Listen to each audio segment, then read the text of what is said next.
자, 오늘 주신 본문의 말씀 가지고 내 힘으로 안 될 때 나를 밀어주시는 압도적인 은혜, 내 힘으로 안 될 때 나를 밀어주시는 압도적인 은혜라는 제목으로 하나님 말씀을 증거하도록 하겠습니다. 오늘 제가 예배 마치면 이제 전라도 광주로 집회를 가는데요. 우리 광주에서도 매주 오시는 우리 가정이 계시니까 오늘 아침에 오셨어요? 아니면 어제 저녁에 오셨어요? 집사님? 어제 올 때 얼마나 걸려요? 3시간 반. 그럼 광주에서 우리 울산까지 오실 때 3시간 반 걸리는 거예요. 그럼 돌아갈 때는 얼마나 걸려요? 똑같아요. 3시간 반. 우리 논산에서 매주 오시는 가정 있죠. 4시간 걸린대요. 돌아갈 때 똑같이 4시간 걸리죠. 자, 제가요, 매년 집회 가는, 미국 워싱턴 DC에 우리 멜랜드 새소방교회 있잖아요. 제가 워싱턴 갈 때 인천에서 워싱턴까지 14시간이 걸려요. 14시간. 그럼 올 때는 몇 시간 걸릴까요? 14시간 걸리시면 14시간 걸려야 될 것 같잖아요. 그런데 그렇지 않죠. 여러분, 제가 뉴욕이나 워싱턴으로 갈 때 직항 기준으로 14시간이 걸립니다. 그런데 돌아올 때는 16시간이 걸립니다. 아니, 갈 때는 14시간인데 올 때는 비행기가 차가 막히듯 비행기가 막혔나? 제가 런던을 갈 때 히드로 공항까지 직항으로 한 15시간 정도 걸리는 것 같아요. 근데 돌아올 때는 13시간이 걸려요. 뭔가 이상하죠? 똑같은 비행기길을 갔다 오가는데 워싱턴, 뉴욕 갈 때는 14시간이 걸리는데 돌아올 때는 16시간이 걸려요. 2시간 정도가 더 걸려요, 돌아올 때는. 자, 왜 그럴까요? 뭐 자전 때문에 그런다는 사람들이 있어요. 지구가 이렇게 돌고 있으니까 우리가 갈 때 지구는 이렇게 돌아서 그만큼. 근데 그건 말도 안 되는 얘기죠. 그죠? 오히려 거꾸로 해요. 그렇게 되면 오히려 더 걸려야 되는 거고, 오히려 그건 물리학 법칙에도 어긋난 거죠. 여러분 아시겠지만 제트 기류라는 강력한 바람 때문에 그렇습니다. 1920년대 일본의 기상학자에 의해서 처음 발견됐다고 알려지는 이 제트 기류는 우리 고도 10km 구간에 사시사철 항상 불고 있는 강력한 편서풍으로 서쪽에서 동쪽으로 강력한 바람이 불고 있어요. 그래서 비행기가 항로를 결정할 때 비행기의 운항은요, 공기의 밀도에 굉장히 영향을 많이 받는데, 비행기가 최적의 항로를 찾기 위해서 연구한 결과 공기의 밀도가 비행기가 날기에 가장 적합한 고도를 찾았더니 고도 10km 구간이에요. 그러니까 거기가 공기의 밀도가 비행기가 운항하기에 가장 좋은 구간인데 하필 그 10km 구간에 편서풍, 제트 기류라 불리는 강력한 바람이 늘상 불고 있어요. 그래서 그것이 이제 서에서 동쪽으로 계속 불고 있다고. 겨울이면 이 바람은 더 강력해져서요, 겨울에는 시속 200km 이상으로 바람이 붑니다. 그래서 웬만한 강력한 태풍급의 바람이 고도 10km 구간에 항상 1년 연중 내내 서쪽에서 동쪽으로 계속해서 강력한 바람대를 유지하고 있어요. 그러니까 우리가 한국 기준으로 이 태평양을 건너서 북미 쪽으로 갈 때는 이 강력한 서쪽에서 동쪽으로 밀어주는 바람의 영향 때문에 연료도 훨씬 덜 들고 수월하게, 여러분, 이 동쪽으로 떠밀려 가듯이 가서 2시간이나 더 빨리 도착을 할 수 있는 거고요.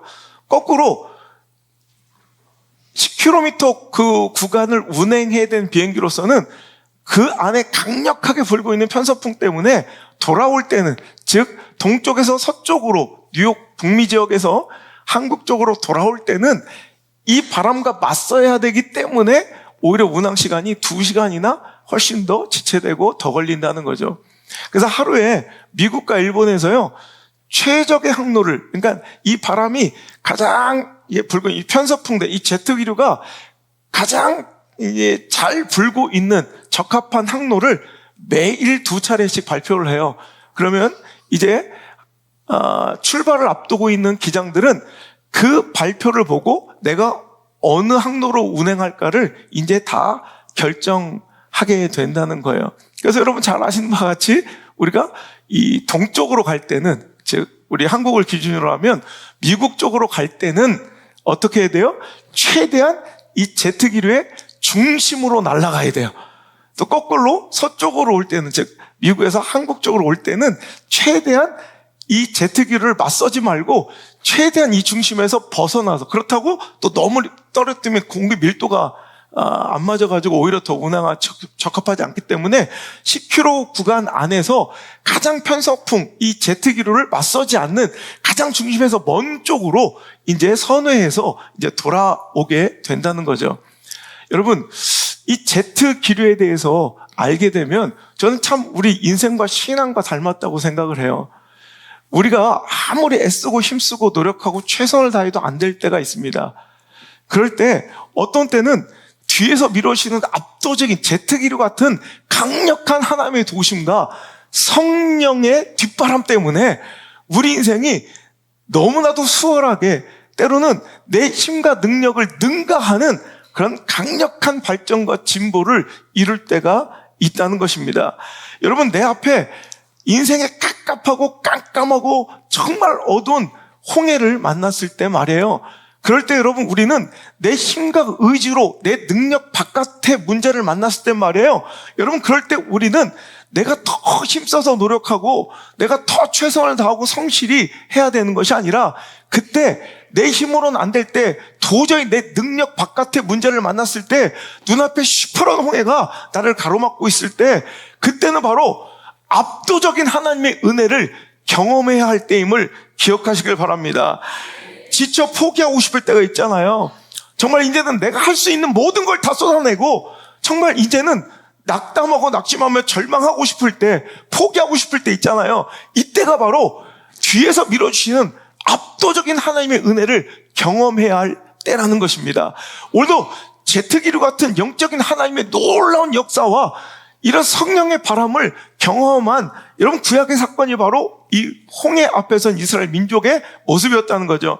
자, 오늘 본문을 읽었던 출애굽기 14장 21절의 말씀을 보면 모세가 바다 위로 손을 내밀매 어떤 일이 벌어져요?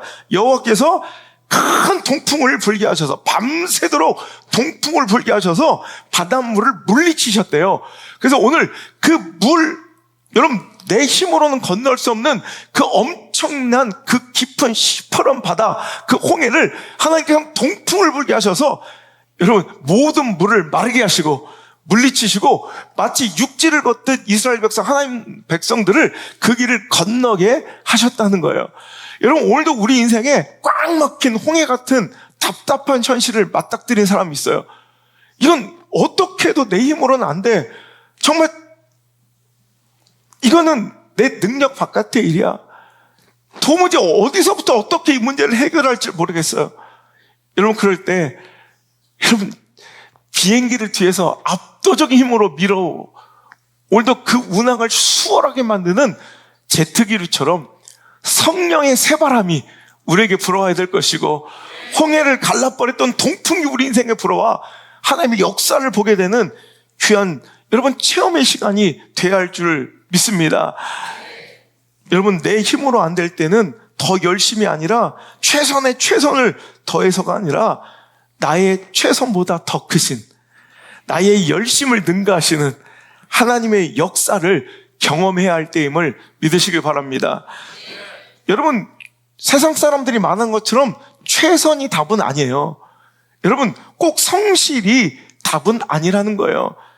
그 최선을 뛰어넘는, 내 노력과 내 성실을 뛰어넘는 하나님의 역사를 여러분 봐야 한다는 것입니다. 여러분, 오병이어의 사건을 기억합니까? 요한복음 6장에 보면 하나님이 여러분 독생자 아들을 이 땅에 보내셨고 아무도 그를 하나님의 아들로서 메시아로서 맞아들이지 않을 때 수용하지 않을 때, 여러분, 예수님은 스스로 그 능력을 증명해 보이시고 표정을 보이시고 표적을 보이시기를 수많은 병자들이 그에게 나와 고침을 받았고요. 때마침 또 6월절 명절 때문에 수많은 사람이 예루살렘에 몰렸는데 거기다 예수님의 기적이 벌어지자 어마어마한 인파들이 예수님 계신 그 들판으로 여러분 몰려들었다는 거예요. 그럴 때 예수님께서는 빌립에게 일부러 이제 물어보십니다. 빌립아, 이 많은 사람들을 먹이려면, 이 사람들을 다 지금 배고픈 이 사람들을 먹이려면 도대체 어디 가서 빵을 사와야 될 것이냐? 그렇게 말씀하시면 예수님께서 친히 자기가 어떻게 행하실지 자기가 알기 때문에 미리 제자들에게 너의 최선을 한번 다해봐. 너의 수준과 한계의 그 밑바닥을 한번 봐봐. 근데 빌립은 막 계산이 복잡해집니다. 아마 이 많은 사람들에게 그냥 충분히 먹이지 못해도 조금씩 요기만 할 정도로 조금만 떼어 먹여도 제 대충 계산으로는 200데나리온이 떡을 갖고 와도 모자랄 것 같습니다. 그리고 그 떡을 감당할 만한 근처에 마켓도 없죠.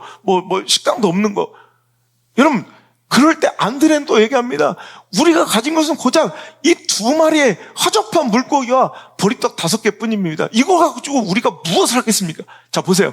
어떨 때는 우리 하나님께서요, 우리 삶의 밑바닥을, 우리 능력의 처참한 밑바닥을, 여러분, 우리의 한계를 일부러 보도록 허용하세요. 한번 봐봐. 여러분, 우리가 최선의 최선을 다하고, 노력의 노력을 다하고, 열심을 다했을 때, 정말 내 앞에 턱 찾아온, 이건 내 힘으로는 도저히 안 되는 자녀의 문제, 진로의 문제, 덜컥 내 인생에 맞닥뜨린 내 능력 외에 그 관계의 문제, 수많은 아픔과 질병의 문제, 물질의 문제, 홍해처럼 내 앞에 퍽 찾아올 때가 있습니다. 그럴 때 여러분, 이때 이들의 선택은 어떻게 되느냐?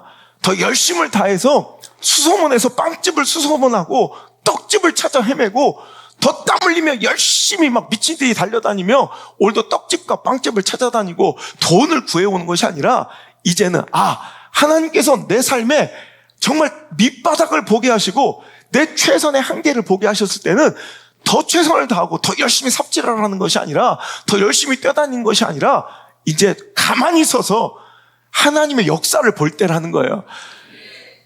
여러분, 그래서 저는 제발 최선을 좀 다해보라고 얘기하고 싶어요. 신앙생활을 해도 사역을 좀 해도 하나님 맡기신 여러분 뭔가 직분을 여러분 드리면 최선을 한번 다해보시길 바라요. 여러분, 최선을 다해서 그 밑바닥을 볼 때 하나님 역사를 볼 수 있는 건데 그 최선도 다하지 않으니 그 하나님의 역사를 볼 수가 없는 거예요. 여러분, 최선을 다해서 정말 이제 내 능력, 이제 내 한계에 이르렀어요. 내 힘으로는 도저히 할 게 없어요. 더 이상 최선이 없어요. 라고 생각할 때 여러분, 하나님께서는 일부러 그 밑바닥과 최선의 한계를 딱 보여주시고 자, 이제 봤지? 이게 너희들의 한계야. 이게 인생의 한계야. 이게 삶의 한계야. 이게 인본주의 한계야. 보여주신 이후에 이게 정치의 한계야. 이게 돈의 한계야. 이게 사람 관계의 한계야. 보여주신 이후에 그 다음에 우리를 조롱하듯 버려두신 분이 아니라 이제 내 힘으로 안 돼 주저앉아 절망하려고 할 때, 낙심하려고 할 때 이제 그제서 펼치시는 하나님의 우리 인간의 이성으로는 상상할 수 없는 압도적인 하나님의 역사와 하나님의 개입이 일어나는 시간이 바로 그때라는 것입니다. 여러분, 오병이어의 그 들판에서 내 손에 아무것도 가진 것이 없을 때 정말 너무나도 내 현실적인 삶의 문제에 비해서 너무나도 초라한 내 삶의 형편을 바라볼 때 여러분, 내가 능히 건널 수 없는 문제 홍해를 맞닥뜨렸을 때 그때는 여러분 두려워 떨며 인간적 노력으로 여러분 생명의 근원 되시는 하나님을 의지하지 아니하고 오늘도 내가 스스로 구덩이 파며 더 열심히 발바닥에 땀 흘리듯 여러분 삽질을 하라는 때가 아니라 이제는 우리 수준과 능력과 한계를 뛰어넘는 압도적인 하나님의 역사가 시작될 때라는 것 꼭 기억하시고 이제 그 하나님의 역사와 여러분 뒷바람, 그 성령의 새바람과 내 삶의 홍해를 갈라버리고도 남을 만한 하나님의 보내신 그 동풍을 기대하시는 여러분 놀라운 역사의 순간을 체험하기를 여러분 기대하시는 믿음이 우리의 믿음 될 수 있기를 주 여러분 축복합니다. 여러분 우리 몇 년 전에 우리 치앙마이 선교 갔을 때 기억나세요? 인간적 노력을 해도 막히고 안 되고 꼬이고 실망스러운 그 밑바닥까지 갔을 때 이제 그 위험한 이 라오스의 군사 경계 지역까지 가서 우리 힘으로는 아무것도 할 수 없을 때 그때 갑자기 하나님 역사하시고 그때 인간의 방법을 다 포기하고 정말 모든 것이 다 희망이 소망이 사라졌을 때 그때 일하셨던 성령의 여러분 역사를 우리가 기억하고 있습니다. 여러분 우리가 그때 선교사를 의지하고 인간적인 도움과 가이드를 의지하고 따라다닐 때는 도무지 맛볼 수 없었던 오히려 그것들을 다 포기해버리고 그 인간적인 장사치 같은 비즈니스 같은 그런 허접한 인본주의에 우리가 전혀 놀아나지 않고 그 모든 걸 다 포기하고 그 산속에 그 정글에 덩그러니 떨어졌을 때 그때부터 일하시는 하나님의 놀라운 영적 제트기류 성령의 새바람 여러분 기억나십니까? 그냥 그 바람이 우리를 그 산족 여러분 우리를 간절히 기다리는 그 산족으로 아무런 컨택도 없었고 서로 간에 약속도 없었고 뭐 아무런 보장도 없는데 그 산골로 우리를 인도했고요.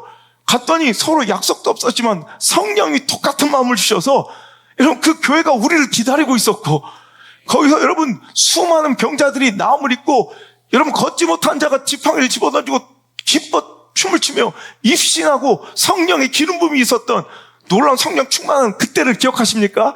여러분 오히려 낙심하고 절망할 때 여러분 그때 내 힘으로는 안 될 때 일어나는 놀라운 하나님의 역사가 여러분 우리 한번 기억해 볼까요? 한번 띄워줘 보세요 영상.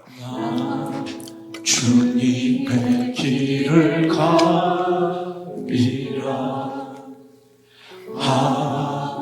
하늘의 부르심 따라서 주님의 얼굴을 구할 때 거룩한 성령 임하시네 나 주님의 길을 가리라 하나님 부르심 따라서 주님의 얼굴을 구할 때 거룩한 성령 임하시네 물과 피를 쏟으시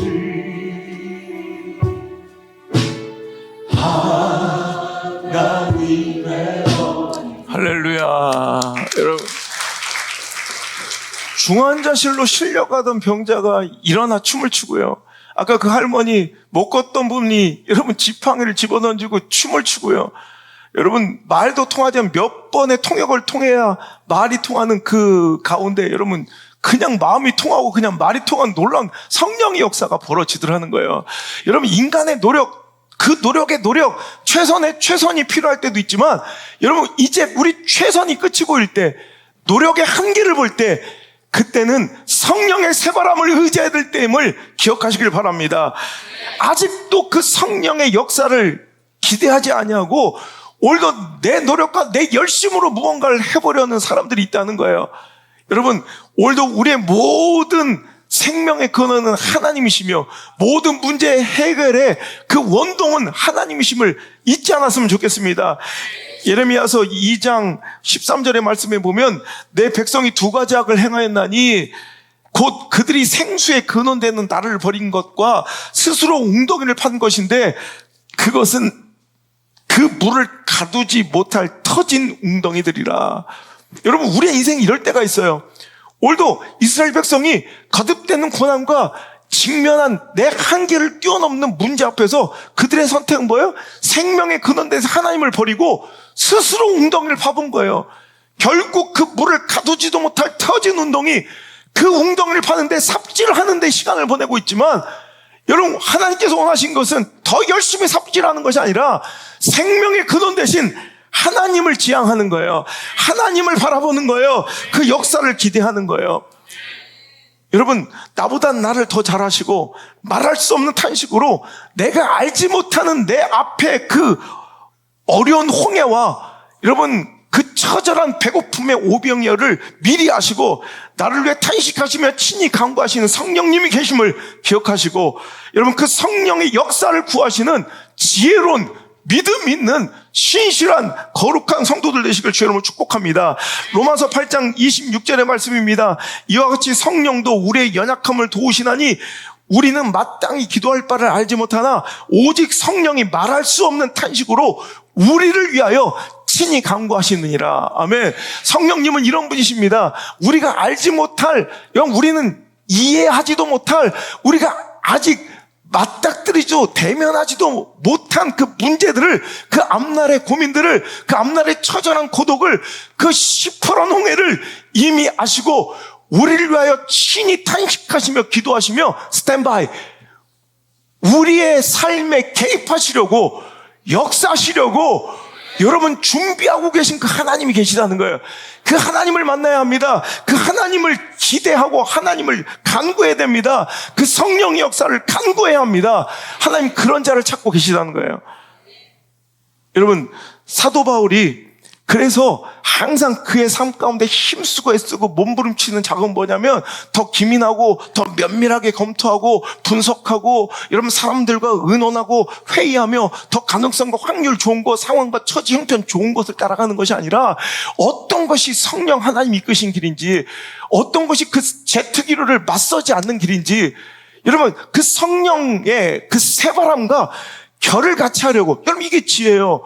여러분 비행의 항로를 결정할 때, 여러분 아까 얘기했죠, 하루에 2차례씩 이제 가장 최적의 제트기류가 흐르고 있는 최적의 항로를 일본과 미국에서 2번째 하루 2차례를 여러분 꼭 발표를 하면, 그때부터 이제 파일럿은요 내가 어떤 항로로 갈지 그 최적의 항로를 선점하려고 그때부터 엄청난 이게 경쟁과 막 싸움이 벌어져요. 내가 어떤 항로를 선택하냐에 따라서 내가 더 편안하고 이 터블리언스 막 이렇게 진동도 없고 더 수월하게 갈 수 있는 항로, 최적의 항로를 먼저 선점하고자 파일럿들의 눈치 경쟁이 엄청나다고 해요. 여러분 이게 지혜인 거죠. 여러분 내 힘과 노력으로는 안 돼요. 제트기로 타면 끝장나는 거예요. 제트기로 타면 그냥 너무 수월해지는 거예요. 우리 인생이 마찬가지예요. 여러분 사도 바울은요 오늘도 그래서 성령과 맞서지 않으려고 끊임없이 내 감정 내려놓고, 내 상황 논리 내려놓고, 내 처지와 형편에 매이지 않고, 관계와 감정 따위 흔들리지 않고, 여러분 이런 것 따라가는 게 제트기류와 맞서는 거예요. 여러분 제트기류의 중심에 들어가 맞서고 가는 비행기는 아무리 유능한 파일럿이라도 힘들고 고될 수밖에 없고요, 위험할 수밖에 없다는 거예요. 오늘 여러분 지혜로움은 그 결과 같이 하는 거예요. 여러분 그 결과 같이 하는 그 항로, 최적의 항로를 선점하려고 세상 사람들도 싸우고 그 선점하려고 노력하는 것처럼 우리도 성령과 결을 같이 타고 그 성령의 새바람과 결을 같이 타려고 노력하고 몸부림쳐야지, 내가 똑똑한 척 삽질하고 앉아서는 안 된다는 거예요. 우리 인생의 신앙이 무엇인가? 제 생각해보면 끊임없이 보이는 상황에 내 삶이 매몰되지 않도록, 보이는 형편에 내 결정과 선택이 묶이지 않도록, 보이지 않는 하나님의 능력, 보이지 않지만 하나님의 도우심, 하나님의 그 선한 이끄심을 의지하고 신뢰하며 오늘도 하나님의 선택이 내 삶의 주권자가 되어서, 견인력이 되어서 그분과 결과같이 가려고 끊임없이 애쓰고 힘쓰는 것이 바로 신앙이라고 여러분 한마디로 정의할 수 있다는 거예요. 여러분 사도행전 16장에 보면, 여러분 그는 자기 선택과 결정, 확률과 가능성, 사람들의 의견, 여러분 다수결을 채택한 게 아니에요. 여러분 자기 감정과 관계를 따라간 것이 아니에요. 오직 성령의 바람이 어디로 불고 있는가? 사도행전 16장 6절, 성령이 아시아에서 말씀을 전하지 못하게 하시거늘, 내 생각에는 아시아 쪽으로 가는 것이 옳다고 생각했고, 그것이 가능성, 확률, 내 사역의 여러 가지 면면으로 보아도 되게 더 큰 성과와 열매가 있을 것이라고 생각했는데, 오직 성령이 그것을 원치 않아. 즉 성령과 오늘도 부딪히는 역결이에요. 역결. 성령의 바람과 저항하고 부딪히는 맞서는 행위야. 그러니까 그가 그걸 포기하고 또 16절 7절에 무시아 앞에 이르러 비두니아로 가려고 애쓰되 예수의 영이 허락지 않아. 자, 보세요. 오늘도 다른 건 처지, 상황, 형편, 내 감정, 관계, 다수결, 의견, 상담, 여러 가지 지표를 볼 때 내가 볼 땐 아시아로 가야 되고 비두니아로 가려고 애쓰고 있는데 다만 딱 한 가지 이유. 그것이 성령에 맞서는 일이야. 성령이 허락지 않고 예수의 영이 허락지 않아요. 그러자 그는 그의 모든 인생의 방향을 완전히 선회해서 이제 그 성령의 바람과 결을 같이 하려고 합니다. 10절 바울이 그 환상을 보았을 때 우리가 곧 마게도니아로 떠나기를 힘쓰니 이는 하나님이 저 사람들에게 복음을 전하라고 우리를 부르신 줄로 인정함이라. 여러분 보세요. 내가 내 결정권을 가지고 내 상황 논리를 가지고 내 처지와 형편을 기준으로 나는 아시아로 가려고 비두니아로 가려고 애썼지만 딱 하나 뭐와 맞서는 거예요? 성령과 맞서는 거예요. 예수의 영과 맞서자 그는 급선회해서 오히려 마게도니아로 가려고 이제 뭐예요? 힘쓰더라. 왜? 그것이 하나님의 뜻인 줄 알기 때문에. 여러분 이거예요. 오늘도 이 말씀이 여러분의 삶 가운데 여러분 방향 전환이 급선회가 이루어지길 주의 이름으로 축원합니다. 성령과 맞서는 결이 같지 않는 인생이 되지 말고 말씀과 결이 같지 않은 인생 되지 말고 그 결을 타야 돼요. 그 결대로 걸어가야 돼요. 그게 지혜로움이에요. 똑똑한 척하지 말고 인본주의 계산질 말고 오늘도 여러분 하나님의 역사와 순항할 수 있는 여러분 그 뒷바람을 맞고 갈 수 있는 그 동풍과 결을 같이 하는 성령의 새바람과 여러분 결을 같이 하는 여러분 인생 되기를 그 선택과 결정 되기를 주의 이름으로 축복합니다. 이게 신앙이에요. 끝까지 힘쓰고 애쓰는 거. 이거 하려고 애쓰는 거. 몸부림치는 거예요. 다 되었다고 만족하는 거 아니에요. 이루었다 만족하는 게 아니라 오늘도 지난 거 다 잊어버리고 오늘도 계속해서 내가 말씀과 맞서지 않는지 여러분 성령의 새바람과 오늘도 결이 같이 하고 있는지를 계속 점검하며 오늘도 우리는 그분의 뜻을 인정하고 오늘도 그 결을 같이 하려고 힘쓰는 거, 몸부림치는 거, 이게 바로 신앙이란 거예요. 이게 바로 믿음이고 이게 우리의 인생이에요. 이런 복잡할 거 없어요. 이거 계속 점검해야 된다는 거예요. 그러니까 왜 이렇게 힘들지? 왜 노력해도 안 되지? 최선을 다했는데 성실했는데 왜 안 되지? 이런 방향을 보세요. 오늘 여러분 역결로 나가고 있지 않는지, 여러분 그 결과 같지 않는 인생을 살고 있지 않는지, 그럼 죽어도 안 돼요. 여러분 성령의 그 새바람을 여러분 뒤로 한 채 그 뒷바람을 의지하면서 하나님의 압도적인 밀어주시는 그 은혜를 기대하면서 여러분 오늘도 내 힘으로 안 될 때 더 열심, 더 최선, 더 노력이 아니라 오히려 나의 최선보다 더 크신 나의 열심과 노력을 능가하시는 하나님 그 역사를 한번 경험해 보시는 저와 여러분 되시길 주의 이름으로 축복합니다. 여러분 우리 뒤를 밀어주신 그 압도적인 그 바람을 우리가 의지할 때 여러분 그 성령의 새바람 나를 밀어주시는 그 압도적인 은혜는 때로는 고난이라는 시간을 포장해서 여러분 위장해서 찾아올 때가 많아요.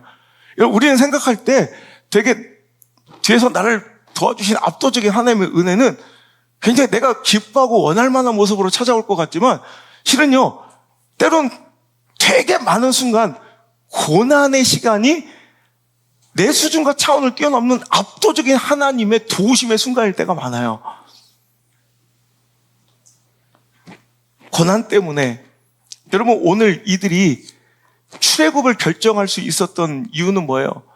박해 때문에, 핍박 때문에, 바로의 압제 때문에 이스라엘 백성들은 어찌 보면 떠밀리듯 하나님의 백성으로서의 그 출애굽을 과감하게 도전할 수 있었고요.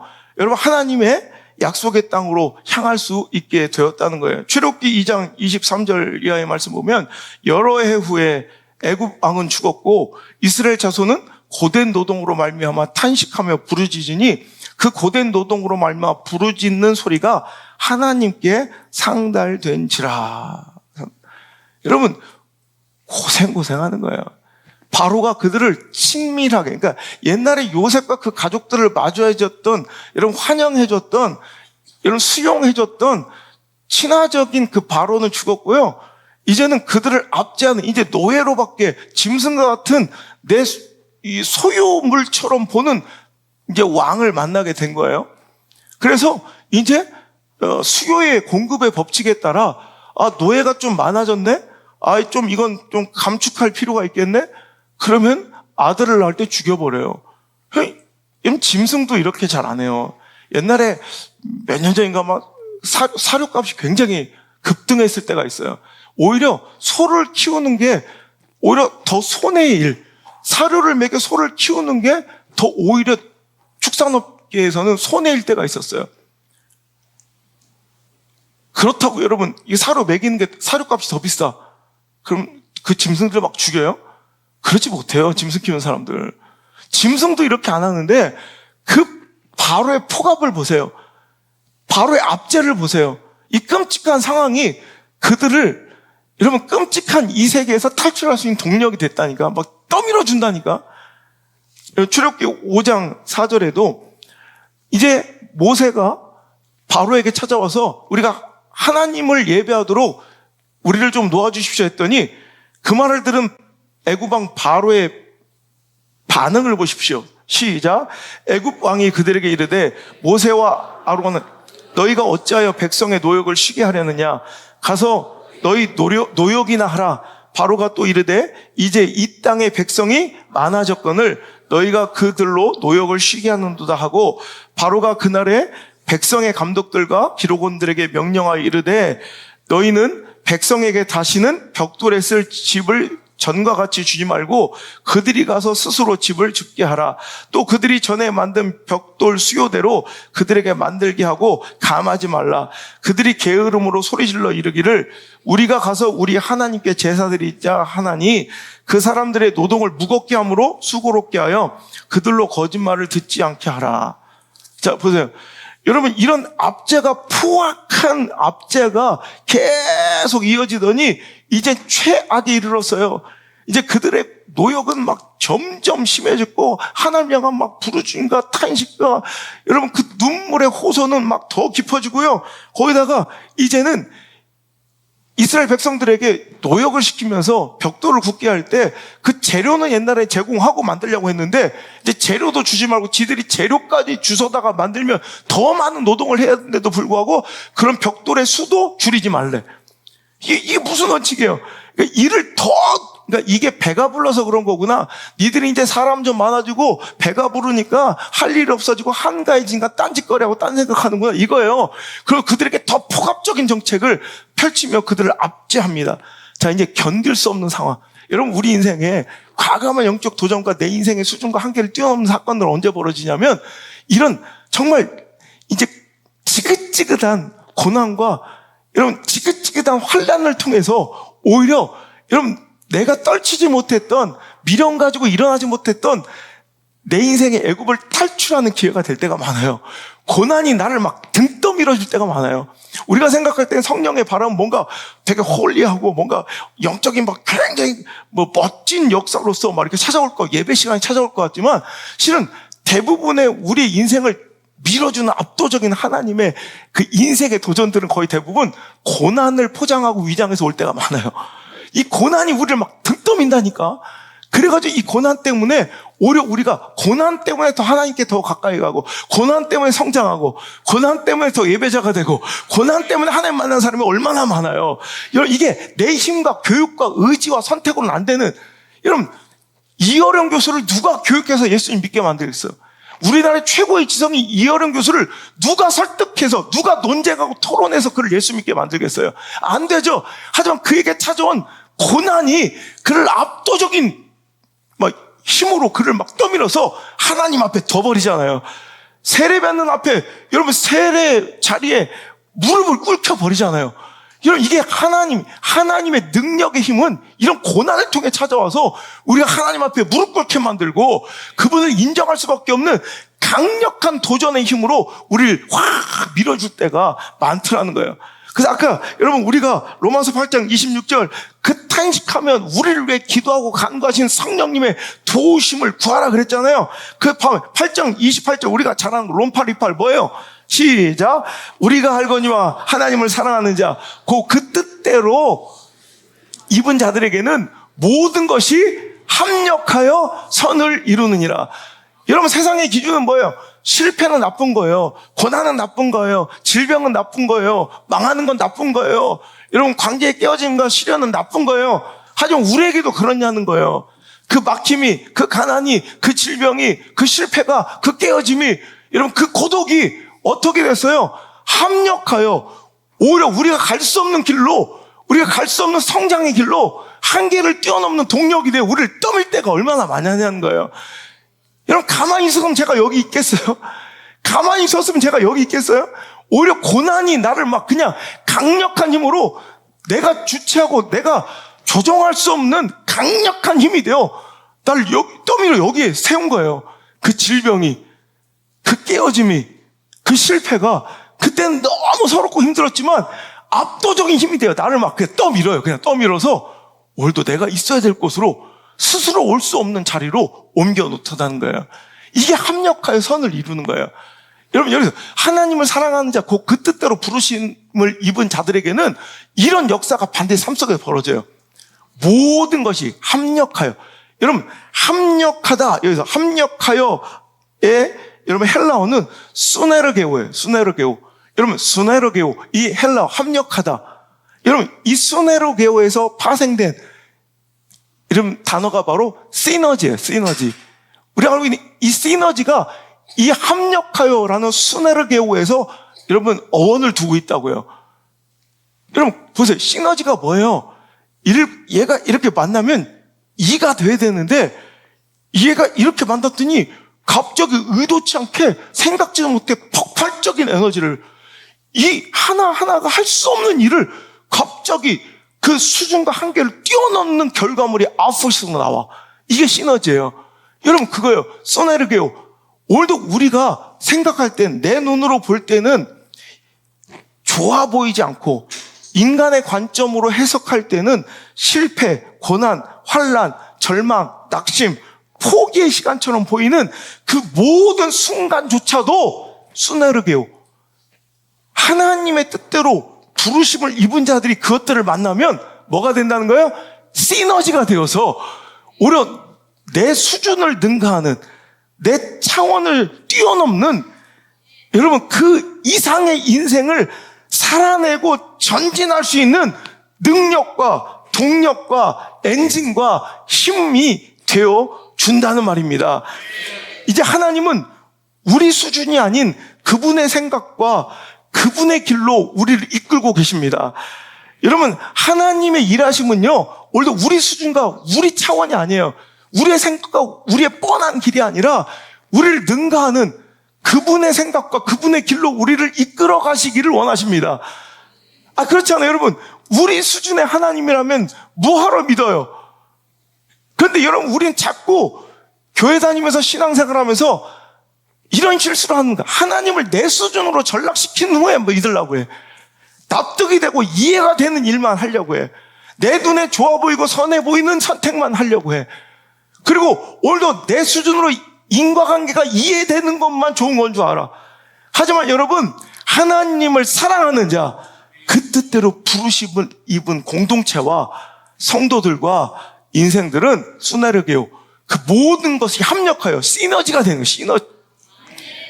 폭발적인 힘으로 내 힘을 뛰어넘는, 내 수준과 한계를 뛰어넘는 일을 가능케 하는 하나님의 도우심에 여러분 힘과 능력, 엔진이 되는 줄 믿으시길 바랍니다.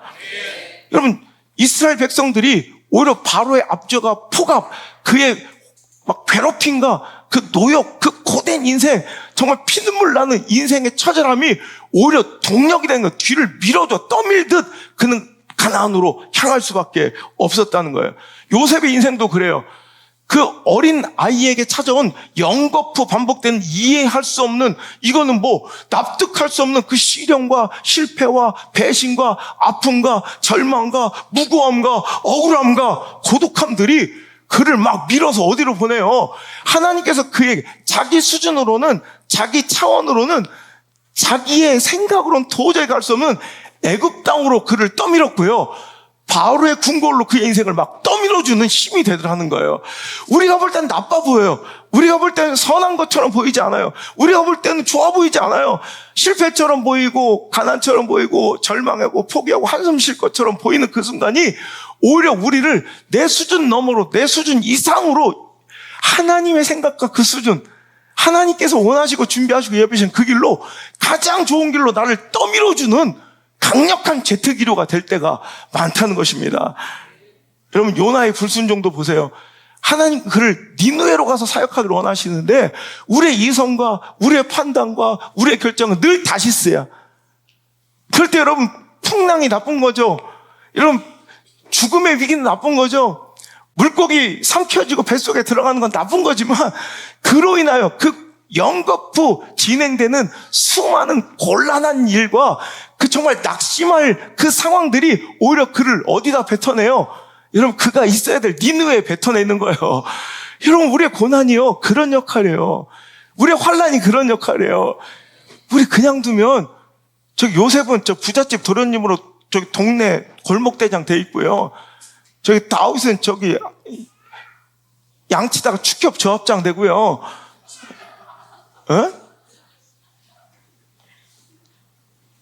우리 베드로는 열심히 고기자. 근데 걔는 수산화 협동조합도 안 됐을 것 같아. 걔는 별로 고기도 못 잡아. 뭐 이거 안우성은 지금 저기 회사원 돼가지고 지금 막 연차 언제 쓸까 이거 고민하고 있었을 거예요. 여러분, 이거 아니라는 거야. 하나님께 원하시는 하나님 수준과 차원은 너무 찬란해서, 너무 수준 높아서, 너무 격이 다르고 차원이 달라서 우리 허접한 아이디어로는, 인본주의 계산질로는 이거 답도 안 나오고 상상도 못해. 그러니까 우리를 그쪽으로 떠밀어준 제트기류는 굉장히 고난처럼 보이고 환란처럼 보이는 그 힘으로 우리는 이곳으로 떠밀려 올 때가 얼마나 많아요. 여러분, 우리 형제교회, 우리 가족 같은 우리 멜랜드의 새소망교회 안인거 목사님은 여러분 30대 장로가 돼요. 1등 장로예요. 항상 뭐 교회에서 뭐 어떤 일 추진하면 가장 먼저 순종하고 가장 많이 헌신하는 1등 장로. 그러고서 목사님이 얼마나 자랑스럽든지 여기저기 세우면서 간증까지 시켰던, 그럼 승승장구하면서 잘 돼야 될 것 같잖아요. 근데 믿는 사람, 지인, 여러분 그것도 장로의 사기를 통해서 사업이 쫄딱 망해요. 아니, 하나님의 일을 그렇게 열심히 하고 최선을 다하면 복의 복을 더하여 주시고 은혜를 더해 주셔야 될 것 같은데, 오히려 그렇게 열심을 다해서 일했는데 여러분, 지인, 믿는 사람들의 사기를 통해서 쫄딱 망해서 여러분 아무것도 없이 물핀으로 미국으로 도미하게 된 거예요. 여러분, 거기서 여러분 찬란한 지금 새소망교회라는 그 순결하고 아름다운 교회 공동체가 세워진 거고요. 여러분, 목회자 신앙의 명문 가정이 여러분 그때부터 세워진 거예요. 여러분, 우리가 볼 때는 실패처럼 보이고, 여러분 우리가 볼 때는 고난처럼 보여도, 여러분 그것이 우리가 스스로 갈 수 없는 길로, 요셉이 스스로 갈 수 없는 애굽으로, 여러분 이스라엘 백성들이 스스로 갈 수 없는 가나안으로, 안우성 목사가 스스로 갈 수 없는 남창으로 하나님께서 밀어주시는 엄청난 강력한 압도적인 힘이 된다는 거예요. 제트기류는 딴 데 없어요. 뭐 되게 홀리한 모습으로 다 나타오는 게 아니라 우리 삶의 주변에 고난처럼 보이는 곳에, 여러분 그곳에 하나님 역사에 여러분 놀라운 여러분 시간이 있다는 거, 여러분 그것을 기대하시며 체험할 수 있는 그런 멋진 인생 됐으면 좋겠어요. 얼마 전에 제가 재밌는 기사를 봤는데, 바둑 프로기사 중에 여자 프로기사 박소율이라는 프로 사단이 있어요. 지금 현재 상금 랭킹 16위예요. 2024년도 기준 박소율 프로 사단 바둑기사가, 여러분 어떻게 하다 바둑기사가 됐냐면, 방과후 수업을 하는데 자기는 방과후 수업을 신청하다가 기타반을 신청했는데 체크를 잘못해서 바둑반에 간 거예요. 자기는 기타반 한다고 체크했는데 그 체크가 잘못해서 바둑반에 간 거예요. 막 펑펑 울고 힘들어서 자기는 바둑 관심 알지도 못한 기타 치려고 그랬는데 갑자기 기타 메고 갔더니 바둑이야. 진짜래요. 너무 황당했대요. 근데 어쩔 수 없어. 인기도 없잖아, 바둑과는. 가서 들어올 땐 네 마음대로 들어와서 나갈 땐 뭐. 그래서 할 수 없이 앉아가지고 울면서 둔 거예요. 그래서 지금 프로기사가 된 거예요. 여러분, 얼마나 멋져요. 실은 내 실패가, 여러분, 그렇게 수네르게오, 시너지 되기를 원해요. 그렇게 하나님께 구하셔야 돼요. 여러분, 오늘 그런데 마지막으로 우리가 꼭 점검해야 될 말씀이 이거예요. 자, 다시 한번 말씀을 정리할게요. 내 힘으로 안 될 때는 성령의 역사와 그 바람을 의지해라. 근데 성령의 그 바람은, 동풍은, 성령의 새바람은 고난으로 위장해서 찾아올 때가 많다. 그래서 내 힘과 의지로는 도저히 갈 수 없는 곳으로 떠밀어주는 강력한 제트기류가 고난일 때가 있다. 자, 그런데, 자, 여기서 진짜 중요한 마지막 결론인데, 나를 등 떠미는 고난의 바람도 중요하지만, 여러분, 고난에 떠밀려 사는 인생만 되어서는 안 되고, 내 삶을 이끄는 힘은 하나님의 비전, 하나님의 약속, 하나님의 말씀이어야 된다는 거야. 자, 이해가 되세요? 자, 고난의, 여러분, 그 바람을 통해서 요셉이 애굽으로 갈 수도 있지만, 실은 요셉은 고난 때문에만 막 떠밀리듯 살아온 인생이 아니라, 그를 끌고 가는 것은 하나님이 17살 때 주었던 너의 모든 가족들 위에 네가 우두머리가 되고 존귀한 자가 될 거라는 하나님의 비전이었고 하나님의 꿈이었다는 거예요. 그러니까 여러분, 정말로 건강하고 아름다운 인생은 고난이 뒤를 밀어주고 말씀이 내 인생을 끌어줘야 돼요. 하나님 약속이 끌고 환란이 나를 밀어주는 거예요. 그래야지 안전한 거예요. 아니면 여러분, 고난 피해서 맨날 도망치는 비겁한 인생이면서 하나님의 능력을 하나님이 원하지도 않는 자리에서 맨날 상황 피해 도망쳐 다니며 인생을 낭비할 때가 있어요. 여러분, 진짜 역전되고 회복한 인생들은, 자, 아무 목사가 그렇잖아요. 오늘 하나님이 고난을 통해 날 밀지만 실은 고난에 떠밀려서만 사는 게 아니라 분명한 것, 하나님 말씀을 붙들고 사는 거예요. 하나님 약속이 내 방향타가 돼야 돼요. 나침판이 됐기 때문에 여기 있는 거지. 여러분, 되게 내가 이 말씀 준비하면서 되게 좀 또 고민스러웠어요. 걱정되는 게, 저거 또, 그럼 고난 만났을 때 감정대로 막 살겠구나. 그 비겁하게 도망쳐 다니는 걸 하나님 뜻이라고 착각할 수도 있겠구나. 여러분, 그래서 이 말씀이 마지막에 또 여러분 꼭 기도하다가 준비한 거예요. 여러분, 하나님은 고난을 통해 우리를 등떠밀어 주시지만 이스라엘 백성들은 분명 고난 때문에 애굽을 나온 건 맞아요. 하지만 애굽 나온 것으로 끝난 게 아니라 그들을 이끌고 있는 견인력은 뭐가 돼야 돼요? 가나안에 대한 하나님의 약속이 돼야 돼요. 자, 그는 고난 때문에 나왔지만, 탄식 때문에 나왔지만, 출애굽기 3장 7절, 8절, 시작. 여호와께서 이르시되 내가 애굽에 있는 내 백성의 고통을 분명히 보고 그들의 감독자로 말미암아 부르짖음을 듣고 그 근심을 알았다. 자, 이 고난이 뭐가 된 거예요? 뒷바람이 된 거예요. 나를 밀어준 건 사실이지만, 하지만 그들은 분명하게 뭘 가지고 살아야 돼? 하나님 약속을 붙들고 살아야 돼. 8절 시작. 내가 내려가서 그들을 애굽인에서 손에서 건져내고 그들을 그 땅에서 인도하여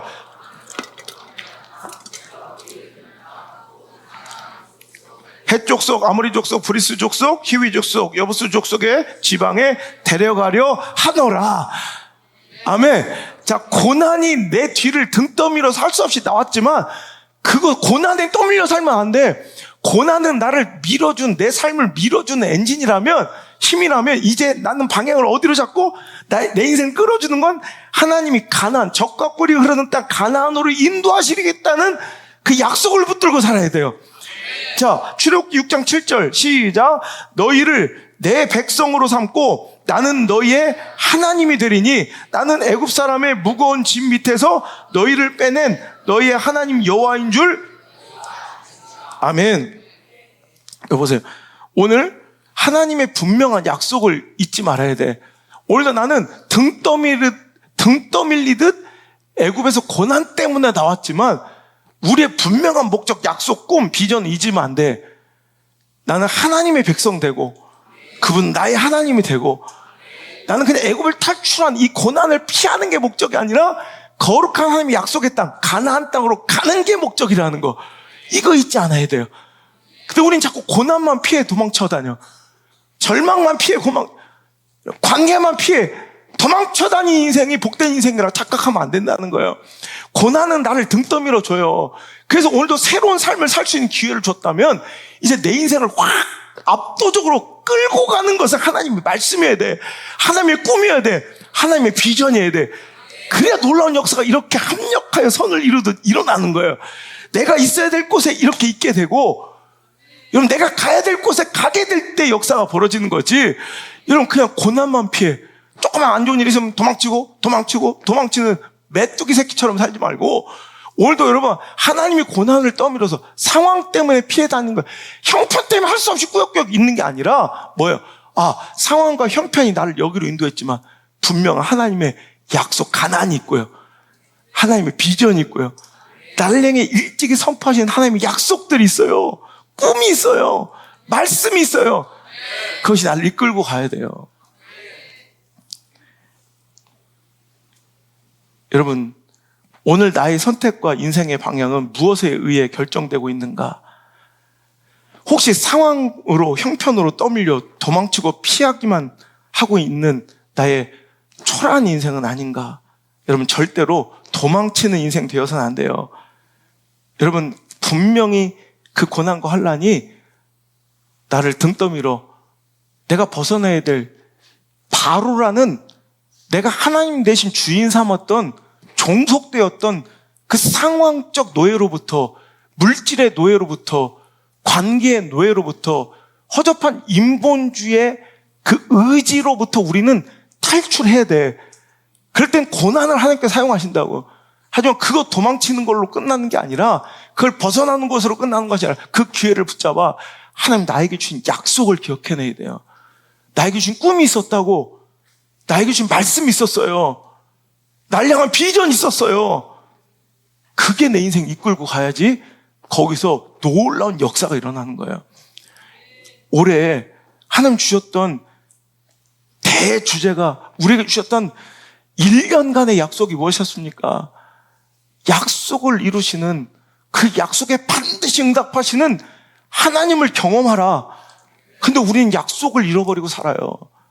맨날 고난을 피해, 상황을 피해 도망쳐 다닐 줄만 알지, 하나님의 약속을 잃어버렸고 하나님의 비전을 잃어버렸기 때문에 길을 잃어버린 거예요. 광야에서 오늘도 헤매고 있는 거예요. 우리의 목적지는 광야가 아닙니다. 가나안으로 가야죠. 우리의 목적은 그저 탈출하는 게 아닙니다. 하나님을 내 주인으로 섬기고 그의 백성 돼야죠. 여러분, 그것이 하나님께서 우리에게 주신 목적이고 약속이었을진데 우리가 그것을 잃어버리고 있지는 않은지. 제가 말씀을 준비하면서 제 인생 되돌아봤습니다. 맞더라고요. 고난이 나를 등 떠밀었어요. 고난이 나를 계속 밀어주고 있더라고. 근데 분명한 것은 그 밀어주는 힘으로만 하다 보니까 여기 온 게 아니라 내 삶을 이끌어주는 더 강력한 힘, 하나님의 비전, 하나님 말씀을 절대 잃어버리지 않고 나침판처럼 가슴에 품고 새겼더라는 거예요. 중학교 2학년 때 받았던 하나님의 약속, 신명기 28장 1절, 내가 내 하나님 여호와의 말씀을 삼가 듣고 내가 오늘 너에게 명령하는 그의 모든 명령을 지켜 행하면 내 하나님 여호와께서 너를 세계 모든 민족 위에 뛰어나게 하실 것이라. 중학교 2학년 때 받았던 이 말씀이 나를 이끌고 있더라고요. 이거 돼야 돼요. 상황에만 떠밀려 살지 마세요. 처지와 형편대로 떠밀린다고 이러면 좋은 거 아니에요. 때로는 그것이 비겁한 도망자의 자기 인생을, 초라한 불순종을 자꾸 하나님 뜻이라 포장해버리며 자꾸 떠밀리듯 도망치듯 사는 비겁한 인생 된다는 거예요. 분명한 것은 하나님의 고난으로 날 밀지만 분명히 날 이끌고 계시는 하나님 말씀이 있었어요. 그 약속이 있었어요. 그 비전이 있었어요. 우리 물맷돌교회 20년 역사를 또 기억해봤어요. 여러분, 고난이 분명히, 여러분, 우리를 기도의 자리로, 사명의 자리로, 여러분, 자꾸 떠민 것도 사실이지만, 분명히 하나님이 우리에게 주셨던 시편 37편 1절의 말씀, 이게 개척했을 때, 제가 눈물로 막 진짜 피눈물을 토해내며 금식하면 하나님께 받았던 말씀이에요. 악을 행하는 자들 때문에 불평하지 말며 불의를 행하는 자들을 시기하지 말지니라. 그들은 풀과 같이 속히 배임을 당할 것이며 푸른 채소와 같이 쇠잔할 것이미로다. 여호와를 의뢰하고 선을 행하라. 땅에 머무는 동안 그의 성실을 먹을거리로 삼을지어다. 또 여호와를 기뻐하라. 그가 내 마음의 소원을 내게 이루어 주시리로다. 내 길을 여호와께 맡기라. 그를 의지하면 그가 이루시고 내 의를 빛과 같이 나타내시며 내 공의를 정오의 빛과 같이 하시리로다. 여호와 앞에 잠잠하고 참고 기다리라. 자기 길이 형통하며 악한 죄를 이루는 자 때문에 불평하지 말지어다. 분을 그치고 노를 버리며 불평하지 말라. 오히려 악을 만들 뿐이라. 진실로 악을 행하는 자들은 끊어질 것이나 여호와를 소망하는 자들은 땅을 차지하리로다. 잠시 후에는 악인은 없어지리니 내가 그것을 자세히 살필지라도 없으리로다. 그러나 온유한 자들은 땅을 차지하며 풍성한 화평으로 즐거워하리로다. 분명한 것은 고난이 나를 밀어줬던 것도 사실이지만, 우리 교회를 밀어준 것도 사실이지만, 그때마다 하나님 주셨던 이 약속을 잃어버리지 않았다는 거예요. 말씀이 우리를 끌고 있더라는 거예요. 보세요. 여러분 오늘 점검하셔야 돼요. 나는 고난 때문에 여러분 떠밀려 가고 있습니까? 고난은 내 인생을, 여러분 요셉을 애굽으로, 다윗을 왕좌로, 그리고 출애굽 백성들을 여러분 애굽에서 탈출시키며 광야로 밀어준 것도 사실이지만, 여러분 거기서 분명한 것은 하나님의 꿈을 붙잡은 요셉이, 하나님의 약속을 기억한 다윗이, 하나님의 명령과 하나님의 목적을 뚜렷하게 기억한 하나님의 백성들이 가나안을 차지하고 하나님의 그 꿈과 비전을 이뤄냈던 것, 여러분 인정하시고 기억하시며, 오늘도 여러분 내 힘으로 안 될 때 성령의 역사를 의지합시다. 내 힘과 능력으로는 도저히 안 될 때는 더 열심히 삽질하는 것이 아니라 하나님의 도우심을 기대하며 우리도 하나님을 의지하시는 귀한 시간 되어야 될지며, 그 고난과 환난이 합력하여 선을 이루며 오히려 나를 정말 내 수준과 차원을 뛰어넘는 하나님의 역사로 편입시킬 수 있다는 거 기억하시고 고난의 뒷바람을 잘 활용하시길 바랍니다. 그리고 거기서 멈출 것이 아니라 하나님이 나를 이끄시는 힘은, 이런 나를 떠미는 힘은 고난일지라도 나를 이끄는 힘은 하나님 말씀이고 비전이고 사명이고, 나를 꾸밀 때 하나님께서 우리에게 이루시는 놀라운 그 일들은 다 합력하여 선한 결과로 폭발적인 시너지 역할로 우리 삶에 경험되게 될 줄, 열매 맺히게 될 줄 믿습니다. 다 같이 사랑하는 은혜가 풍성하신 주 하나님 은혜를 감사합니다. 오늘도 흐트러지고 방황하는 우리들을 불쌍히 여기시고 우리 삶에 깊은 탄식으로 눈물로 기도하시며 우리 삶 가운데 개입하시기를 기뻐하시며 기다리시는 우리 성령 하나님의 그 마음 깨닫게 하시니 감사합니다. 내 힘으로 안 될 때, 깜깜한 밤을 만났을 때, 희망의 날이 저물어갈 때, 적은 떡과 물고기 형편없이 초라한 내 삶을 바라볼 때, 절대 고독과 광야의 외로움을 만났을 때, 원치 않는 무고한 핍박과 환난을 당할 때, 찢기는 채색옷처럼 인간적 배신감으로 치를 떨고 일을 갈 때, 그때는 절망과 낙심과 포기의 순간이 아니라